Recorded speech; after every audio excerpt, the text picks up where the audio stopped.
Hi, and welcome to Yoga Snacks. I'm Amalia, and I'm here at the Vista Wellness Center.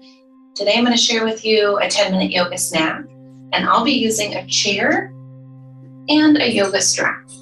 So if you have these things at your disposal, fantastic. If you have neither of these things, that is also okay.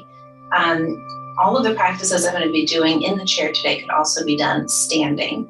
And a great substitute for a yoga strap is a folded or rolled towel, a dog leash, the belt from your bathrobe, a dowel, if you have a spare one of those lying around. So lots of ways you can be creative. You can also do the practices I'm going to do without the strap. And if you don't have the strap, what I'd have you do is imagine that you're using your arms to create resistance, as though you were trying to draw your hands away from each other in space without actually moving them. That's going to create some sort of intrinsic resistance to activate and fire your muscles as though you were holding on to a strap. So before we do either of those things or any of those movements, let's just settle into our bodies for a minute and let's have a brief practice of Ujjayi breathing, which if you're familiar with yoga, it's a breathing practice that you may have used before, and it helps to slow down the pace of your breath, which is really, really helpful in also slowing down a busy mind or an overexcited or overactive nervous system. And it can also help us set the pace for the movements we're going to do so that they feel really meditative or relaxed, and we're not hurrying through our yoga practice. So even though it's a short one, let's take time to make it really rich and juicy.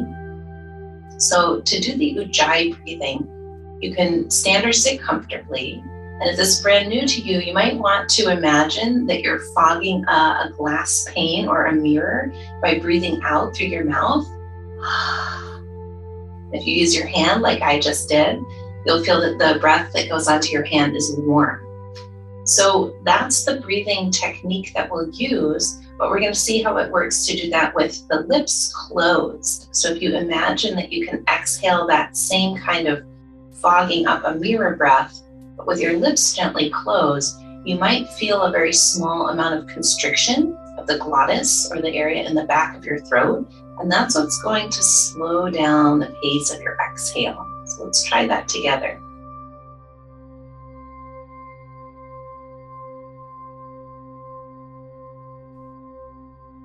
And you can begin like that, just using that small constriction in the back of your throat on the exhalations. You can do it with your mouth open if it's feeling tricky to get it to happen right away with your mouth closed. And you might also notice there's a sound that comes along with it, or you could hear your breath a little bit more like an ocean wave. If that's natural to you, feeling easy, or you've practiced the Ujjayi breath before, see whether you can use that constriction of the throat with the lips closed on the inhale as well as the exhale.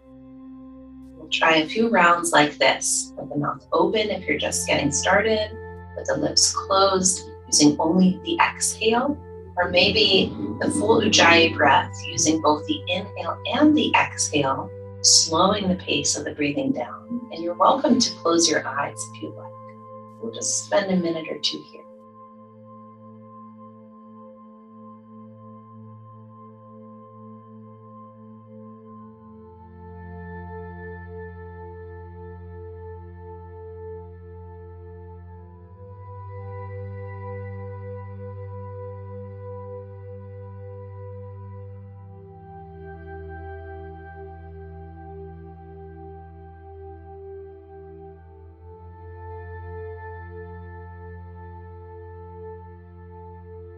Please continue with your own pace of Ujjayi breathing. As you do that, you might invite your ankles and wrists, fingers and toes, your eyebrows and the hinges of your jaw to soften.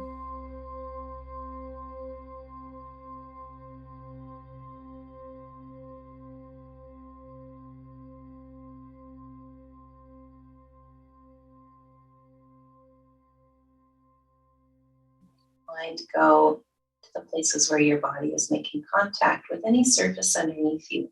The feeling of your feet on the floor, or your bottom in the chair, your hands resting in the lap. Let's take one more round together.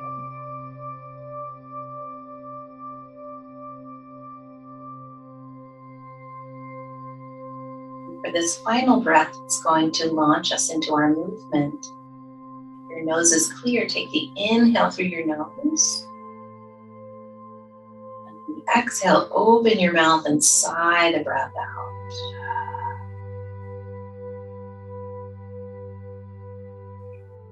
So now we'll take the strap if you're using it, and you can continue to practice that Ujjayi breath throughout your movement. Or if you notice that you're starting to feel anxious or tense or tight, maybe just pause and go back to your Ujjayi breathing and then resume moving when you feel ready. So because my strap is long, I've doubled it up. Depending on what you're using, you might do the same. I'm going to wiggle myself, creaky seat toward the front of my chair. And I'm going to hold the strap a little bit wider than my shoulders. And this movement is sometimes called shoulder flossing. So as I inhale, I'm going to reach the strap up, and I'm going to try to keep a nice straight line from my elbows through my wrists to my knuckles. So the wrists aren't going to flop either forward or backward as I'm lifting the strap up. I'm keeping some tension on the strap, or my hands are pulling away from each other. And then on the exhale, I'm going to move the strap into the space behind me. I've just hit a little barrier where my shoulders say, I don't want to go any further. So if you've also hit that barrier, try sliding your hands a little bit wider apart on the strap, and then maybe you can carry the strap into that space behind you. If your elbows are bending, that's also a good sign that you might need to increase the distance apart that your hands are on your strap. So now let's inhale to bring the strap back up. Exhale to lower in front of the body. And we'll do 2 more rounds like this. So nice long arms, reaching your hands away from each other, pressing your strap up toward the ceiling. Exhale, maybe you're using that Ujjayi breath, that ocean-like breath that you can hear as you lower the strap behind you.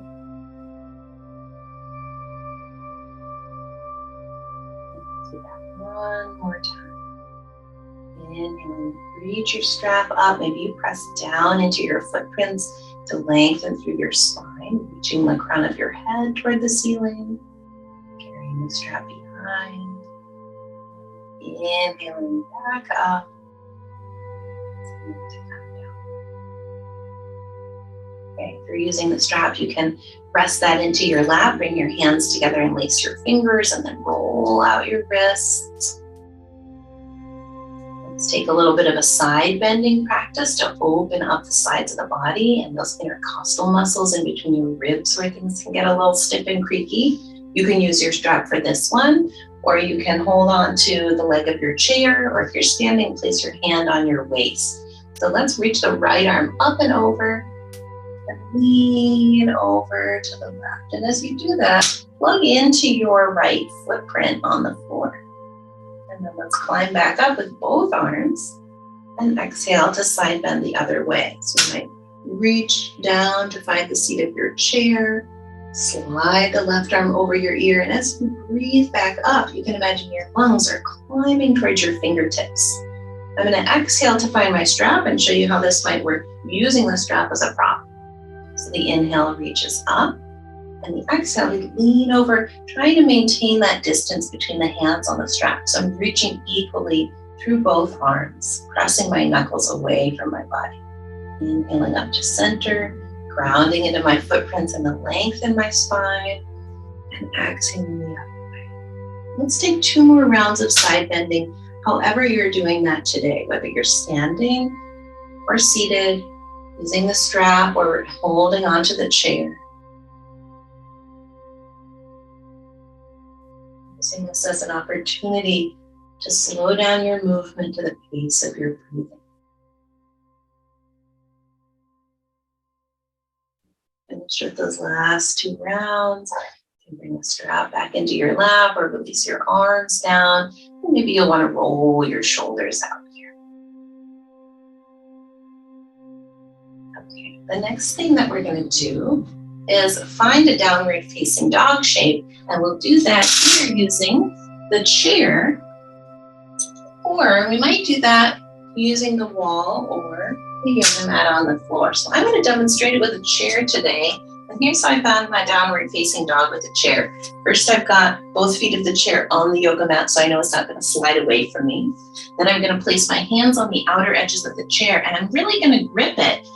Part of why I'm gripping it here is to make sure, again, I'm steady. But another reason is, as I'm imagining my hands could squish this seat of the chair toward each other, I'm activating the musculature in my arms. So this is a strengthening practice, as well as a stretch that you might feel through your back, your sides, your hamstrings. So I'm backing my feet up away from the chair, letting my heart start to fold down toward the floor. You can bend your knees a little or a lot.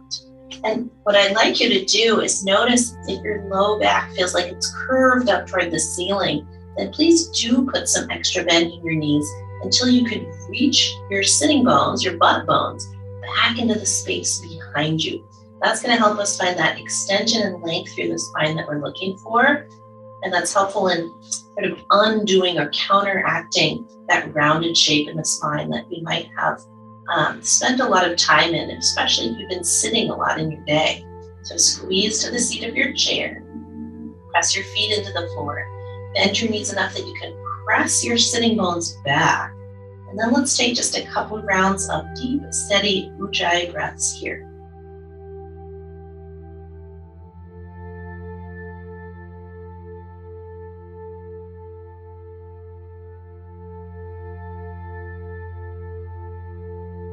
Good.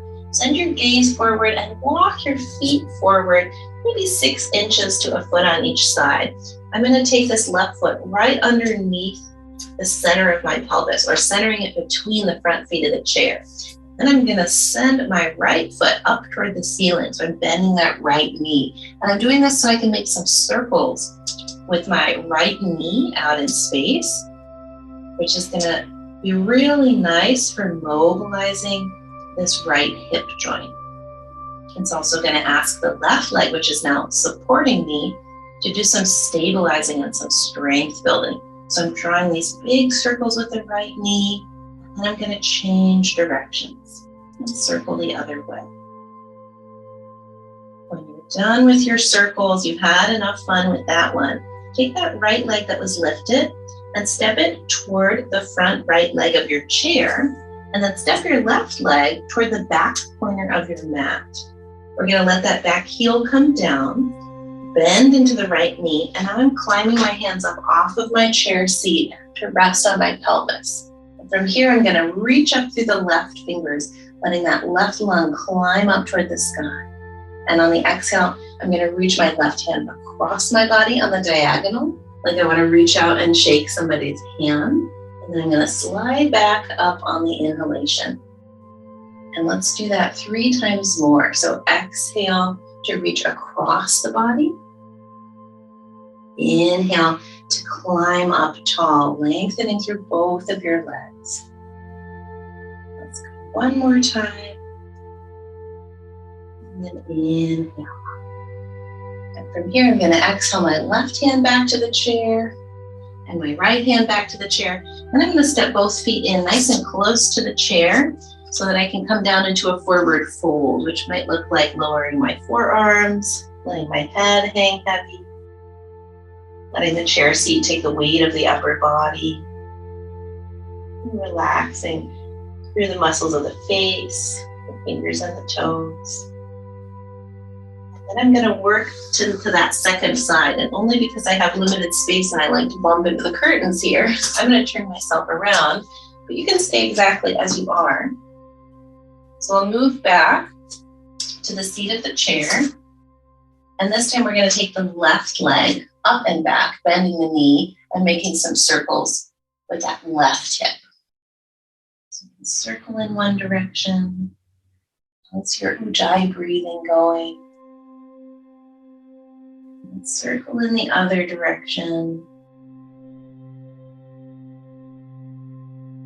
And when you've had enough fun with that, set your left foot near the front leg of your chair, so it's out wide toward the edge of your mat. And step your back foot toward the opposite back corner. I'm going to bend into the left knee, walk my hands up onto my waist, and once I feel steady enough here, I'm going to reach the right arm into the sky. And exhale, slide that right arm across on the diagonal.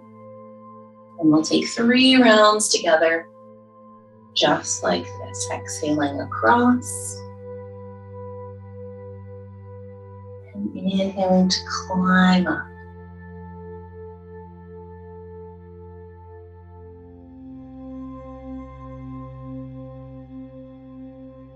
And on the exhale, bring your right hand to the seat of the chair, your left hand to the seat of the chair. Step your right foot forward, and maybe again you come into that nice forward fold. You could nod your head yes, shake your head no.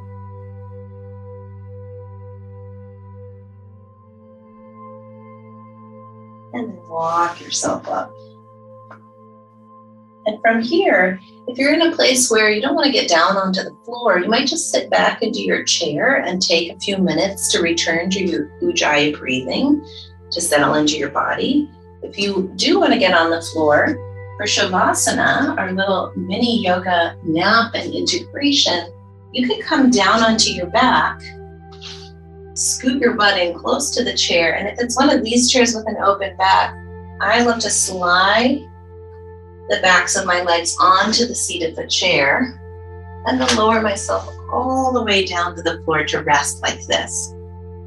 And one of the lovely things about finding this supported Shavasana, you have some support under the back of your legs. That can feel really nice for your low back. You can let your feet relax and your face relax. And you could stay here as long as you'd like. So please, if the time is available to you, enjoy a couple minutes in whatever shape you've chosen for rest. And I'm going to leave you here to bask in your Shavasana. Say thanks so much for joining me for this yoga snack, and I'll see you next time.